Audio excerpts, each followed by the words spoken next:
AI can also take, maybe through object recognition, it can start building my contents estimates. It can place an air mover or dehumidifier in a job because it recognizes it. It can put it in a room. It can dimension it for me automatically. It can be reporting back from my equipment on my psychrometry in a job site. They would go pull into a parking lot at a strip mall where every single store is flooded.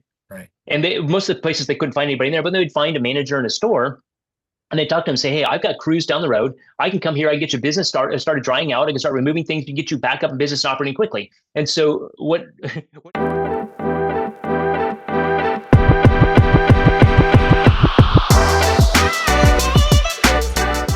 Most restoration business owners are running hard just to stay in place, great at the work, but without an actual clear playbook for what comes next.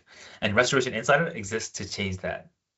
My name is Wang Jor, and I'm the marketing director. Scott, our host, has spent years building and leading high-performance teams at Servpro and PureClean and brings decades of experience in sales, leadership, and business development in every conversation. He understands the pressure, the opportunities, and what separates the businesses that scale and the businesses that stall. And kicking off the series is Phillip Rosebrook, one of the most respected coaches in the restoration industry. Phil actually started his career cleaning walls and drying water damaged structures and worked his way through nearly every role a restoration company has before transitioning into coaching and consulting in the late 90s. In the decades since, he's worked with over 100 companies across North America and Australia, helping them grow revenue, tighten margins, and building something worth keeping. He has a rare gift of taking big, complicated pictures of a business and turning it into something clear, specific, and executable. In this first episode, Phil gets into setting goals and measurable KPIs, why so many restoration companies are still financially fragile even when major events hit, and how AI is reshaping the industry, and what owners need to do to stay ahead of all three.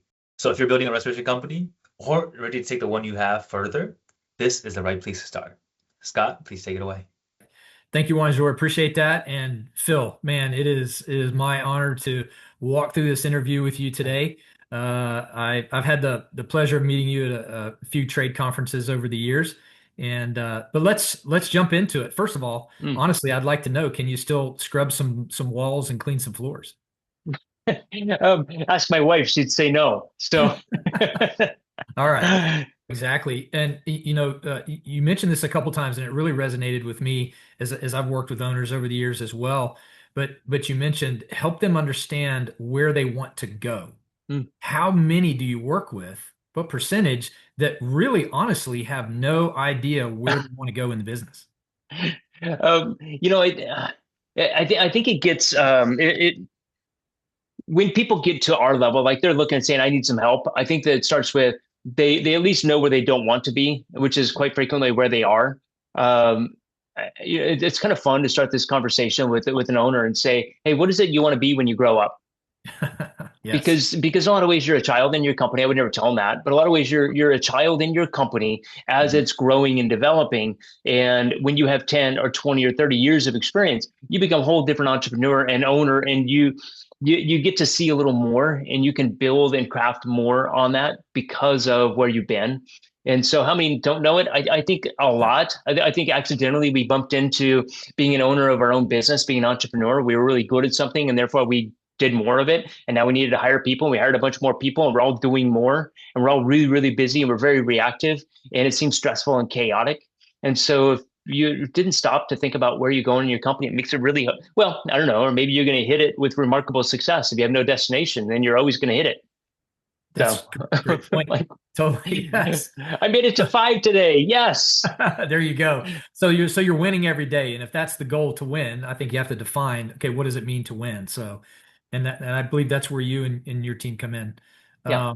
Looking at this a little bit more from a diagnostic lens, when you first assess a restoration business today, what tells you immediately whether this owner is positioned for where the industry is headed, or still running a playbook that worked maybe 5 years ago? One of the challenges that everybody we work with is different, and every entrepreneur and owner is different. And I think during any onboarding process, when somebody reaches out and say, okay, I'm humble enough to say I don't have the answers, and I'm tired enough that I don't want to keep on learning my lessons. And so when people are looking at that and saying, I need something different, I think that's the first step. And the next thing is, when you bring in somebody from the outside, you can do this on your own. People can't. People do it all the time. There's great entrepreneurs and successful people. If you choose to bring in an outside resource, know that you're not hiring somebody to come. You are hiring somebody to come and tell you your baby's ugly. And the good news is you can fix it. The bad news is, I come in with a bright spotlight and I'm taking a flashlight and I'm looking in the corners for the cobwebs and the dust, the places you might have missed. And that's humbling. It's hard to hear, but at the same time, I think that a lot of people realize it's hard to live in that spot also. And so what do you look for? Somebody who's open and open to change, somebody who's humble enough to give things up to the other people in their company. The understanding that in reality, there's probably a lot of average support performers in most companies, and right. It's tough to build on that. So there can't be sacred cows. Yeah, hey, you can do whatever you want in my company, but Bob stays with us no matter what's happening. Okay, but Bob's stealing from you. Is that okay? Well, I owe this debt to him and his family because of what they did to my family, whatever. I mean, you get these. So it's a resistance to change saying I can't change because, and I think the people that are able to get over this hump look and say, I'm willing to do what it takes. And I think the ones that really succeed in any let's say change environment are the ones that take what you did and what you helped them with, and they bring it to the next level. And I think when you take it to the next level, I think that really helped because you are going to be really close to the daily issues, the challenges, the people, the opportunities to celebrate and to also challenge people. And so given all of those things, if you get any sort of outside advice or help, then take it to the next level. Think about, okay, how do I apply the thought process and do more of, be better at, be stronger? Okay. So what is the most common gap between what an owner believes about their business and what is actually happening inside it? Most common gaps. There's probably a couple. I would look and think it's the performance of their favorite people. Okay. The ones they really like that may not really be accountable or stepping up and doing things. They're the ones that commonly take credit for everything and accept very little blame. And so one of the things that I think overcomes that is having really good metrics and measurements in your company. When you have good metrics and measurements, you can become an objective manager as opposed to a subjective leader. And what I mean by that is if I have objective KPIs, if I have objective expectations, you're going to sell, we've both agreed that you're going to sell $3 million this year, and we're going to do so, and we're going to produce it at a 43% gross profit margin. Right. Now you own that. And I get to help hold you accountable because I can check on a weekly or monthly basis. Are we on target? What are we doing? How are we doing? Maybe it's going to be in a marketing or business development and it's more activity based because I can't, in my first 3 months, it's going to be really tough to get the huge results that I want. Sure. But if you're making 10 calls a day and I'm tracking and I'm looking at the performance of that, and I've trained and taught you the tools to help you close sales to bring in more revenue, then I can start tracking the activities that yield performance that I want to see. But either way, I have my objective measurements. So I can start managing performance and results and then coaching where there's gaps. So okay. I don't know if I answered the question. The question was, where are the big gaps that we see and what are the biggest challenges? I think that it's it's what the owners believe. And so, I think the owners a lot of times believe that people are performing at different levels than they actually are. And that's probably one of the biggest challenges. So do you believe that gap is wider in 2026 or are more owners aware of it? The answer is depends. It just depends on the company. It depends on what kind of data they have. And, there's all sorts of great resources out there. And whether it is AI and using Claude or ChatGPT to analyze my data and tell me which one of my employees is being more effective than the others and where our best results are, or I'm using Cotality and my job management program, or I've got some other program, PSA or something that's giving me good data. I think that people that have good data are making more strategic, wiser decisions. I think that things are moving faster, and maybe it feels like it's out of control, and some owners don't realize why or how to get it back on track, or the fact that it just feels like it's so out of their hands that I can't go grab it, I can't get it, I can't do it. And so I think it's different based on the different companies and the personalities and the the culture of the company, and each of those things will yield different results and have different levels of success or not. And so in some ways, I don't think it's different than it was in 2010. I just think it's moving faster. Right. Oh yeah, no question. Mm-hmm. A little bit of a shift here. Let's talk about the weather trends and the demand on the restoration industry. So the RIA State of the Industry report has been tracking the rising demand tied to more frequent and severe weather events. So here's the question the data does not answer. Why, in a market with more work available than ever, are so many restoration companies still financially fragile when a major event hits? Oh, excellent question. So I think that there's a couple things you got to take into consideration there. The first thing is a catastrophe is very, let's say, localized. It can be localized to the entire Southeast or the East Coast from Carolina to Virginia, but that doesn't mean that it's going to impact what's going on in Kentucky or Colorado or Ohio. So what's happening is you have to think about the dynamics this is creating. So we've got wildfires in California, we've got hail in the Plains states, we've got hurricanes on the Southeast and the East Coast, and the insurance companies know those things are going to happen, but they don't know when, how, what, why, where, any of that. It's a guessing game. And so as an insurance company, I think, okay, I'm not an executive nor am I in a boardroom. I study the industry. And so I figure I have a passing, let's say, knowledge of it. The insurance companies are running scared of two things. One of them is inflation, which is unknown. And one of them is catastrophes, which is unknown. And so when you have, and let's talk about inflation for a minute. With inflation, you're selling a policy today to fix a claim sometime during the next year. And they have to predict relatively consistently where that inflation is. And I think they missed it in the last couple of years and it really hurt their earnings. In this next year, like we're currently in 2026, as much as they claim that we're not experiencing a huge amount of inflation, I think we're experiencing somewhere between, let's say 5 and 10% inflation. And then they track it down to it's 2% or 3%, and I don't believe it. But so that's the first thing is inflation in building materials, wages, labor, and all those other things. The second thing is you have catastrophes, and I have a claim. I have my $1 billion worth of claims because of a hurricane. And at the same time, if you looked at what happened in the industry last year, claims volume, including those events, which there weren't many events, and so it was a good year to invest in an insurance company.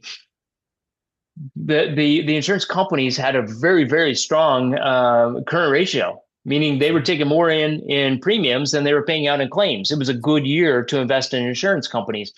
But the unknown is, am I going to get hit by wildfires in it's April, in May or June this year, and it's going to destroy, it's going to cause a $10 billion event down in California, or am I going to have 3 hurricanes that are going to hit Houston, Texas? And how do I price that into my model? And so you have lots of restorers that are down on claims 30 to 40% in the last year. And so that was really painful. And if you look at the State of the Industry report, one of the things to realize on that too, is those were looking at the 2024 numbers because they are backward looking. You have to build a report to analyze the report to give you data. And so I think when we get the report this year, which they're calling for no, I think it's closed already. And I'm part of the review committee on that. And so we'll be looking at the numbers, and the numbers are going to show a substantial decline in everyday claims volume in a lot of markets. And yet the insurance companies are scared. So there's a couple of things that are happening. People aren't turning in claims because they're afraid their premiums are going to continue to go up. They're afraid they're going to get canceled, or their deductible is through the roof, and the average homeowner only has less than $600 for an emergency savings. So if I'm sitting in a house, I've got a $2,500 deductible now. I can't turn in a claim. I can't pay my portion of it. So I'm not going to turn in a claim, or I'm going to fix it myself, or all these other things that happen. And so you have catastrophes and you have events that insurance companies will complain day in and day out about. But in Oregon, there was no events last year, and yet my premiums are still going up. And so they will say, yeah, we've got weather events, we've got catastrophes, we've got hurricanes, we've got whatever events, yet most markets aren't touched by that event. And so those markets are sitting around thinking, okay, my claims volume's down through the floor, what's happening? And the reality of a regional event doesn't impact you on another region of the country. Sure. No, great information. So, when a large weather event does hit a market, what Mm-hmm. separates the companies that capitalize on those events versus the ones that really get overwhelmed by it? Mhm. Right. Okay. So there's a couple things. The first thing is I worked with a really large company. They were about a $20 million drying company out of the Southeast. And they thought they would go mobilize and go to Harvey. And this is a $20 million drying company. I'm like, okay, let's go to Houston and there's going to be so much work down there. We're going to be able to really provide a lot of service and be compensated well and justly for that. So they got there and they would go pull into a parking lot at a strip mall where every single store is flooded. Right. And most of the places they couldn't find anybody in there, but they would find a manager in a store and they talk to them and say, hey, I've got crews down the road. I can come here. I can get your business started drying out. I can start removing things to get you back up in business and operating quickly. And so what he found remarkably consistently was every single person he could talk to said, this is being taken care of by my regional manager. I have no control. I can't give you the go ahead to do anything. And this large company packed up their bags in a short period of time and went back home because they just found out that opportunities weren't there that they thought would be. And so a couple of things. I'd say if it's in your market, you're going to treat it differently than if it's outside your market. If you are going to mobilize, you're going to go help somebody out, know where your work's coming from before you spend a lot of money. You may want to dispatch some of your marketing and business development people to go get some contracts and sales, or at least boots on the ground so you know what's happening before you start spending a whole bunch of time and money. Maybe you find other partners. If you're part of a managed repair program, you could secure a whole bunch of work through that. You could have other partners in the industry. Whatever, figure out where the work's coming from and who's paying you before you get there. There was another guy I worked with out of Los Angeles, and he was excited to go help out on I think it was some Texas storms. This was a long time ago, but he packed up his stuff, drove all the way out there, spent a lot of money to get there. And when he got there, he was finding the same thing. There's all sorts of damage and there's nobody signing contracts. I can't get work. And so he thought, okay, well, the Hail Mary was there was a car dealership. He was able to go in, start drying out the car dealership. But it turns out they didn't want to pay his bill at the end of it. So the saving grace was he had a job. But the terrible thing about it was he ran the risk of actually not only just consuming and running expenses, of actually physically losing money because he went there and had the wrong client and didn't know where the money was coming from and had no way to enforce the collection on the other end of it. So the first thing is, if you go on the road, really have a plan before you show up, know what you're getting into, know the lack of services, the lack of cash, the lack of support that happens in any sort of a catastrophe zone, and be prepared for that. Think about it beforehand. Spend hours sitting in a room with your leadership team saying, if we're going to go do this, what are we going to need? What kind of resources? What kind of partnerships? What kind of everything from cash to food to gas to air movers and dehumidifiers? Where is all that stuff coming from? And then who's signing a contract? Who's paying the bill? And what security do we have that we're going to collect on that money when we're done with the job? So that's going on the road and checking out somebody else's market. I think if you're in an area that's prone to disasters. The one we will have is an earthquake, and at some point that's going to be a real mess. But if you're in an area that consistently and typically gets hit by something, then you better have a plan. Like sit down and really, really think about, how do we triage our jobs? What clients do we take care of? What kind of cash do we need? Are we going to be able to collect money on our large commercial losses? Do we partner with outside resources? What are we doing with air movers and dehumidifiers and vehicles and fuel and communications? And simple thing. I had a client who one of the hurricanes in Florida went right over his office. We wrote a plan. We had a deliberate plan what he was going to do when the event happened, and it turns out because his town got destroyed, that all of his employees left, and our plan fell apart for a number of reasons. First one is the contractors we're partnering with were committed elsewhere. Mm-hmm. The employees that we were depending on had left town. There's like, okay, my house is destroyed and I'm going to go live with my in-laws for the next 4 months and figure it out. And so all of our resources were gone, and it was really, really difficult. He was in a spot. I think he self-performed $3 or $4 million of the work, which was good. I mean, it was a cat. I think it was a Cat 4, but it was one of the big hurricanes went through Florida a couple of years ago. But he had some good partners that he handed a lot of work off to and a lot of potential profit margin. So think about your plan is, put it in writing, work it out, test it. I have another client in Fort Lauderdale. I'm going to be going down to next month, and we're going to spend a day working through our plan. What does it look like if we get hit by a catastrophe? A hurricane comes into Miami, and what does that mean? What do we do if we're going out of town? So all those things we look at.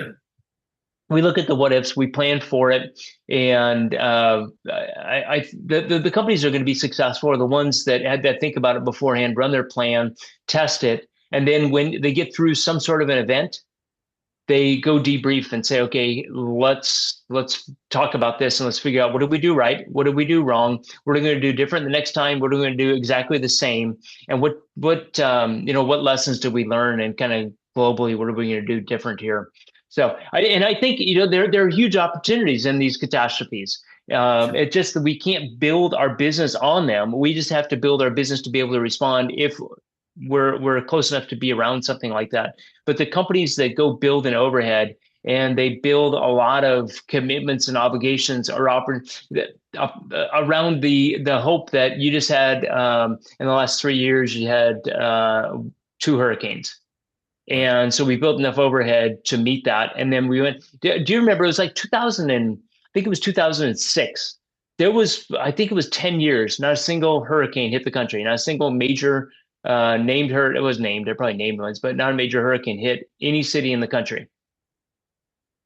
And when that happened, if you built an overhead around it, if you built an overhead around it, it destroyed a lot of companies. There was a large drying company that I talked to in that time, and he says, I just hope there's 1 or 2 more years with no hurricanes, because I'm about to go pick up a whole bunch of cheap equipment.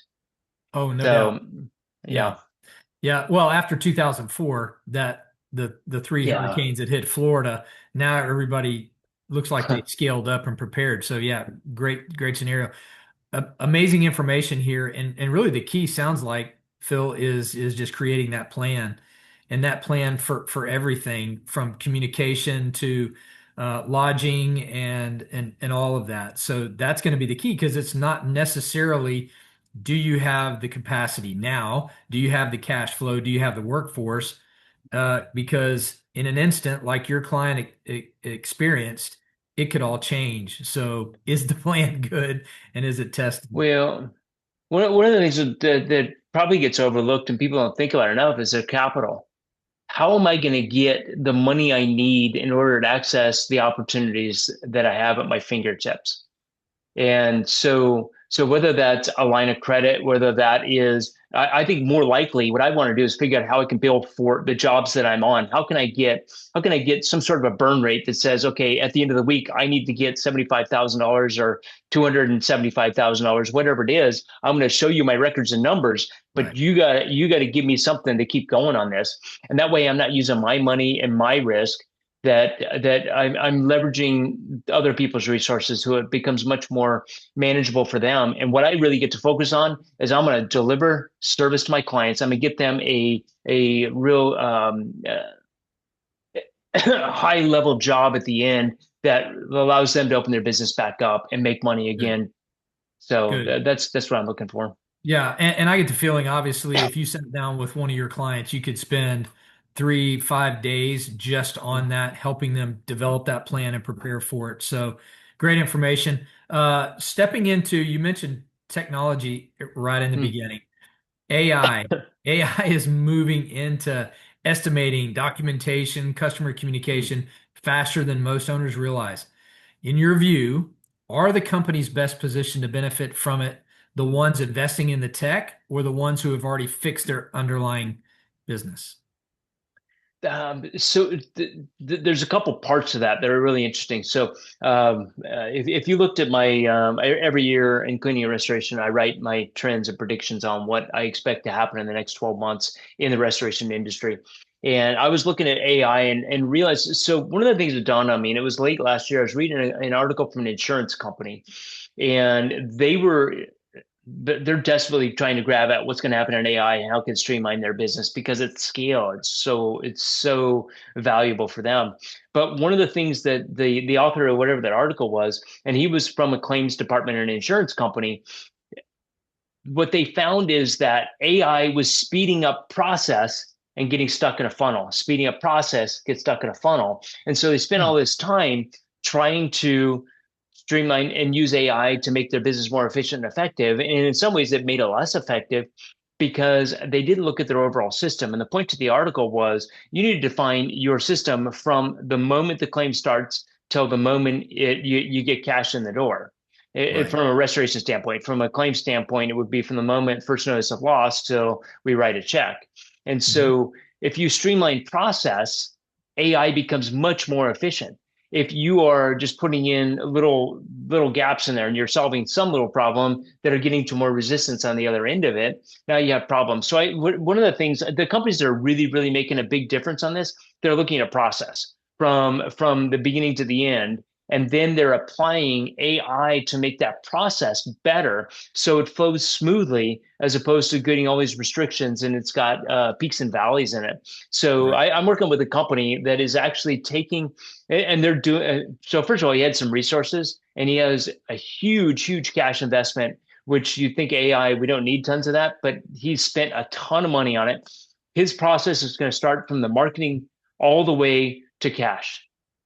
And it is going to streamline that entire process. So in marketing, they're building their ERP that then helps the client know what the rough order of magnitude for any claim would be, to know what their cash commitment could be, to know what kind of resources they're needing outside of it. Then it helps the estimating process because the estimate is built from my predictive parts of what my costs might be or what my inputs are that get me to the other side that I'm getting an invoice out the door. And then I've got all of the objections overcome through my process and systems that get me to cash faster. Those types of companies are doing some amazing things. So if I'm sitting in a restoration company and I hear that and I think, that's not me. Okay, that's somebody looking at it totally different. What most people are doing. So what most people, and this is what surprised me, most people think, okay, I don't really understand AI and I use it to write some responses to some emails or something like that. Right. Those types of people are really missing the boat because I think there is a lot to AI. I just helped a client. We're looking at there's a program called Rebuild, and it is using AI to write estimates. And doing so, the claims from them and from one of our clients and their client experience is that it is streamlining the process on estimating. It is scaling super fast. It's getting more accurate numbers and is doing so almost immediately off of data from the job site quickly. So it's got photos, images, tick sheets, whatever it is, and an estimate's automatically generated from that. So one of the highest price positions in most restoration companies used to be the estimator, because I got to know Xactimate, I got to know how an insurance company works, I got to know adjusters, I got to know everything else. But I think the transition in that, what's happened in the last couple of years is a good estimator is somebody who can review an estimate that's completed and know what's missing, be able to properly hand that off to my production, or maybe my production is doing this, and sell the job. So I'm focusing on sales skills, communication skills. I'm looking at what's created and generated. And maybe I'm going to the job with an estimate already done, and I'm making sure that it's all there. And when I make sure it's all there and it looks good, going to the customer, working on my sales skills and signing the job so that we can move it into production and increase the cycle time. And so that's an idea of how AI can be used. But AI can also take, maybe through object recognition, it can start building my contents estimates. It can place an air mover or dehumidifier in a job because it recognizes it. It can put it in a room. It can dimension it for me automatically. It can be reporting back from my equipment on my psychrometry in a job site. So that it's helping me manage. It's not a virtual monitoring, but it is helping with virtually monitor my jobs and support and document everything else that's going on. So my technicians can have a higher function there. They're looking at what are the next steps. They're looking at the customer communication. They're maybe hitting more jobs in a day, or I'm doing more jobs with a one-person crew as opposed to a two-person crew, or whatever it is. So I'm streamlining and making things more efficient. Looking at my scheduling, looking for my data analysis. So I'm using AI to look at my financials, to start looking at trends for me, to start looking at my marketing, my business development, all of those things. I think that there is a place for each of those. And if you're not doing anything with AI, I suggest that you take a look at it, start putting some things into place in your business, maybe develop a task force in your company, have your employees who might be into these different areas say, hey, how do you think we can use it? What can we do that can streamline our process, streamline our jobs? And so I don't see that AI comes in and replaces all the people in our company. Although there are some people that think if Elon Musk were running a restoration company, they'd have their robot task force going out and doing all the work. I think that we get to use our employees better, wiser, higher functioning, have a better value to it, and potentially pay our employees a whole lot more. So we're getting a better value, and we get some consistency in our staff. A water damage technician who's now a career position like a plumber or electrician would be, and we can pay them well, and they can be providing a ton of value because we're now using AI to do the busy work that maybe wasn't happening, wasn't accurate, or wasn't being managed or utilized. And we now have data and having information, we have knowledge, and we can make our jobs and our company more efficient through that. So if you're not using AI, I suggest you start playing with it, have it open on your desktop, say, okay, everything I just did there, what happens if I put that into AI? What did AI do for me? And so some of it is content, but some of it's an analysis of your company. Some of it's just looking at the what ifs and thinking about when should I asking it questions.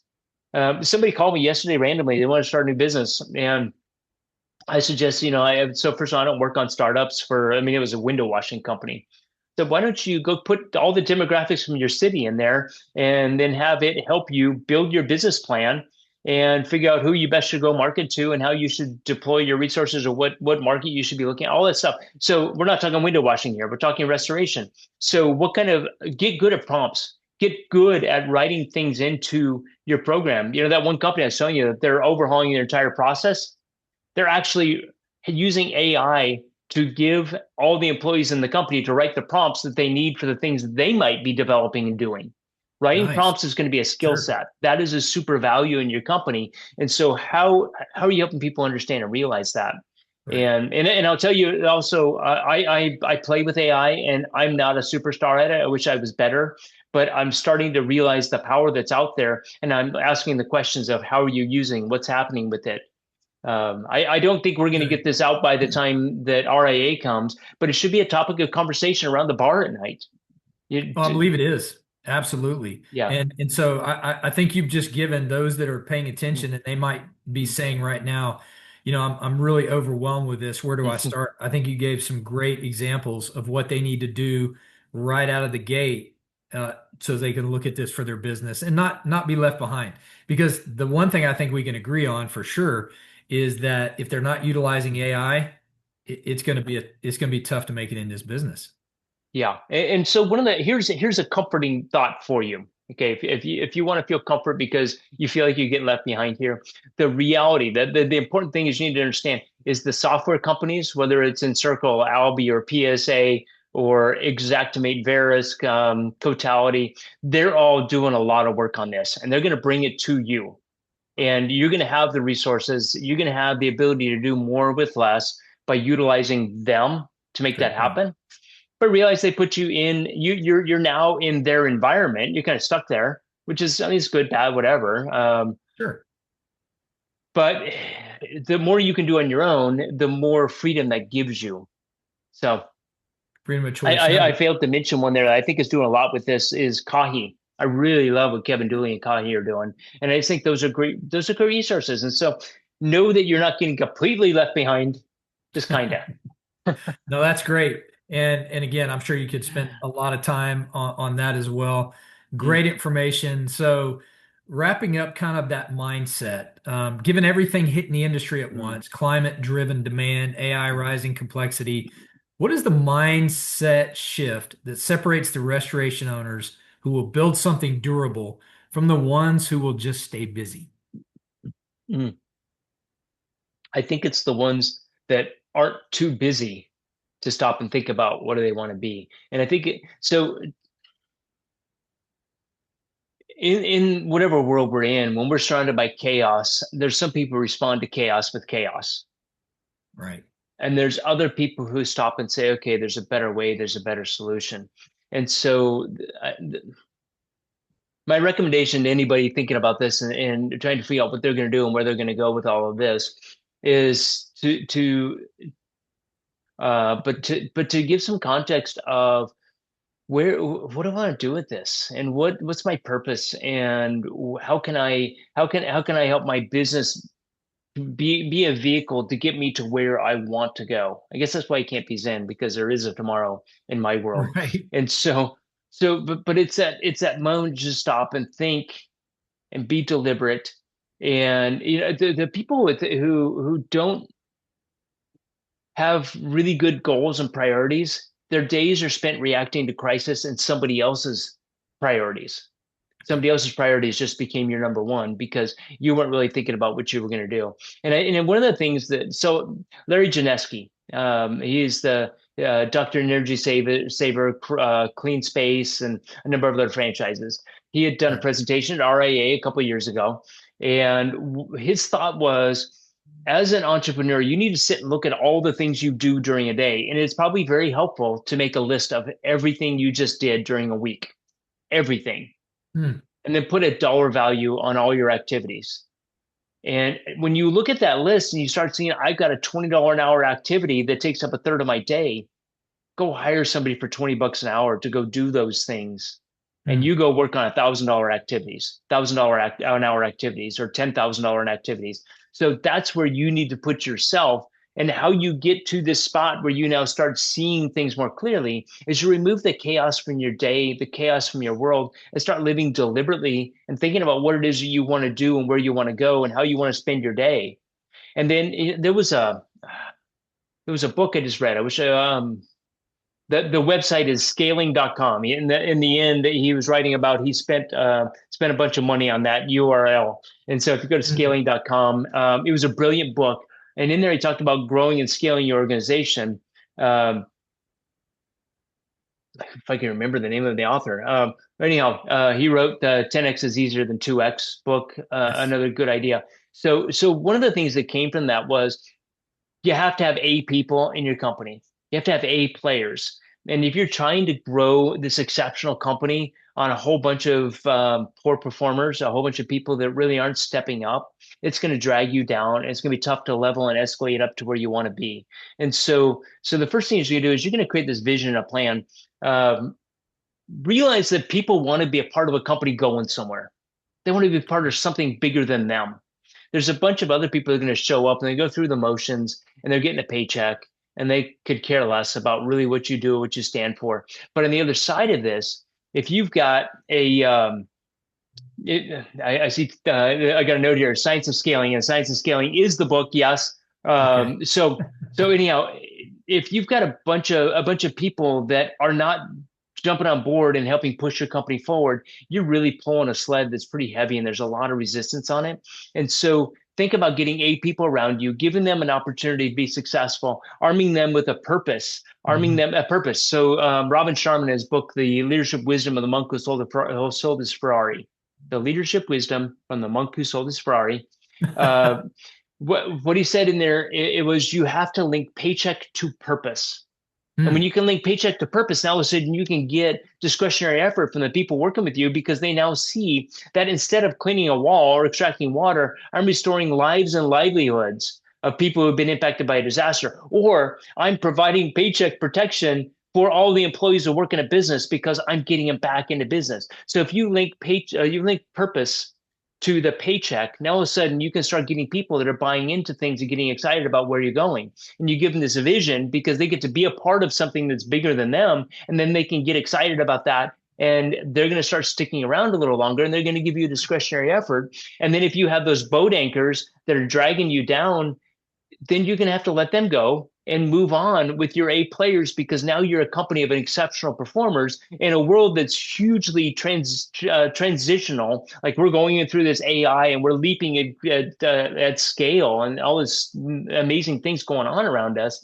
Right. We don't want to do this with a bunch of low performing individuals. We want it with the best. And we're going to pay them well. We're going to make a lot of money. And we're going to grow our business. And we're going to create this opportunity when the market's down. We're going to create this opportunity when the insurance companies aren't paying our bills like they should, and they're and we're struggling to find subcontractors, and we're on call 24/7, 365, and we just got a call on Christmas night, and I can't get anybody to go out, so I'm putting my boots on. So whatever it is, all those things, it's going to become easier when we have really, really good people on our team, and then we're empowering them to be successful and give them the feedback that they need and want, and an opportunity in our company. Amazing advice. And sometimes it sounds like some of these owners, to get them to take the action that you're recommending is just a shift in perspective. And the way you lay it out makes perfect sense. Great information. I have thoroughly enjoyed this conversation. I'm sure that we could probably do this for 3 or 4 hours, but we both have other commitments for sure. But 100%, Phil, thank you so much for letting me pepper you with these questions, for talking us through these topics for the restoration industry. Enjoy. Yes. Well, of course, I enjoyed the conversation, and you can tell I get a little fired up about some of these things because I'm passionate about it and I love it. Yes. And you didn't learn this by just getting everything right the first time, right? You had to fall a little bit. You had to fail and then say, well, that didn't work. What about this? Well, that didn't work. Okay, adjustments. That's some of the best things in my life, the things I do really well. It's because I failed really sometimes monumentally on it. But we learn from failure, and if we wrap ourselves in bubble wrap so we don't fail and we don't fall, then we really limited what we can do and be. And so, a failure is a great teacher, and it is. it's and you need to know what one. you're made of. You really need to know what you're made of, and you don't if you're just winning all the time, or you limit so that you only win, like you talked about. Yeah. But anyway, I think you're gonna have obviously amazing success working with these, and I enjoyed it. So, Bonjour, I don't know how you want to wrap. I mean, obviously we're just chatting right now. But thank you, Scott and Phil. Now that's how you kick off a series. Phil has set the bar high, and we're just getting started. Every episode of Restoration Insider brings you someone who has been in the industry, done the hard work, and has something real to say about where it's going. So if you're serious about building a stronger company, this is your community. Follow along and share with someone who needs to hear this. Restoration Insider is brought to you by KarmaStaff, the staffing company built specifically for the restoration industry. If finding the right people is what's slowing you down, that's exactly the problem we solve. Thank you, Scott. Thank you, Phil. And thanks to all the listeners who've tuned in. We'll see you guys next episode.